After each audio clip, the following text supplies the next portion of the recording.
आज जो mutual fund category हमें सिंपल और क्लियर लगती है, equity, large mid, small cap, ये क्लैरिटी हमेशा से एग्जिस्ट ही नहीं करती थी। और इसी कंफ्यूजन ने सेबी को म्यूचुअल फंड इंडस्ट्री का पूरा लैंडस्केप चेंज करने पे मजबूर कर दिया।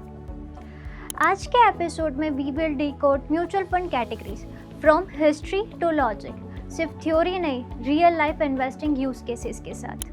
Welcome to mutual fund 2.2 simplified by insights. Video end तक देखिए क्योंकि लास्ट के एग्जाम्पल के बाद आप म्यूचुअल फंड कैटेगरी में कभी कंफ्यूज नहीं होंगे। इमेजिन करो एक फंड जिसका नाम प्रूडेंस फंड है। फंड हाउस ए ने 90% तक इक्विटी में अलोकेट करके रखा है। वही सेम नेम का फंड हाउस बी ने 60% तक अलोकेशन इसमें डेट में किया हुआ है। रिजल्ट नेम ऑलमोस्ट सेम लेकिन रिस्क लेवल कंप्लीटली डिफरेंट, मतलब जमीन आसमान का फर्क। इन्वेस्टर कंफ्यूज है कि एक्चुअली वो किस लेवल का रिस्क ले रहा है। और प्रॉब्लम यहीं ख़त्म नहीं होती। लार्ज कैप जैसे फंड 30 से 40% तक अलोकेशन स्मॉल कैप में करके रखते थे और एक ही एमसी के पास 4-5 लार्ज कैप फंड होते थे, नेम थोड़ा सा आगे पीछे। इन्वेस्टर्स को लगता था कि उनको ज़्यादा ऑप्शंस मिल रहे, पर रिजल्ट कन्फ्यूजन। इसके साथ साथ फंड हाउस ए का ब्लू चिप और फंड हाउस बी का टॉप 100 फंड को कंपेयर करना भी पॉसिबल नहीं था क्योंकि दोनों के टॉप 100 और ब्लू चिप लार्ज कैप की डेफिनेशन अलग थी, मतलब एप्पल टू एप्पल। तो it was total chaos.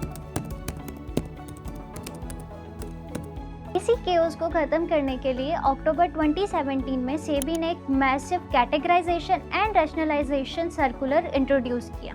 Goal simple था, इन्वेस्टर को ट्रू ट्रांसपेरेंसी देना। सेबी ने पूरे म्यूचुअल फंड यूनिवर्स को 5 ब्रॉड कैटेगरीज में डिवाइड कर दिया: equity funds, date funds, hybrid funds, solution oriented fund and other fund, जिसमें ETFs आते हैं। लेकिन सबसे इम्पैक्टफुल रूल था 1 रूल पर कैटेगरी। इसका मतलब था हर AMC एक ही कैटेगरी में सिर्फ एक ही फंड रख सकती थी।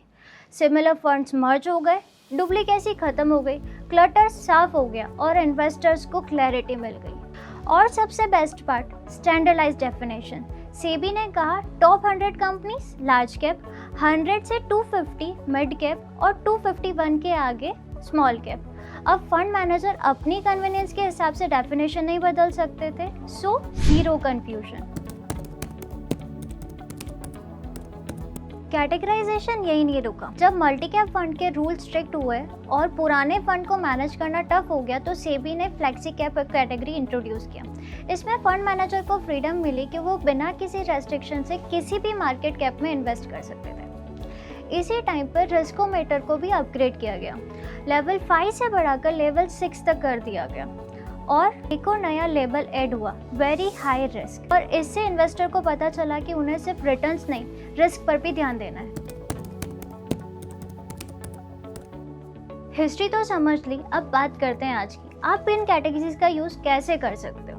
क्या आपके साथ भी ऐसा हुआ है, बैंक में पैसे पड़े हैं बट आप सोचते हो कि मार्केट सही नहीं है, बाद में इन्वेस्ट करेंगे, और रिजल्ट वो बात कभी आता ही नहीं है और आप 2.5 से 3% सेविंग इंटरेस्ट में ही रह जाते हो। अगर मैं वही पैसे लिक्विड या मनी मार्केट फंड में रखूँ तो आपको रफली रेपो रेट के आसपास रिटर्न मिल जाता है, which is around 5.5%, and this is equal to double of the saving account return.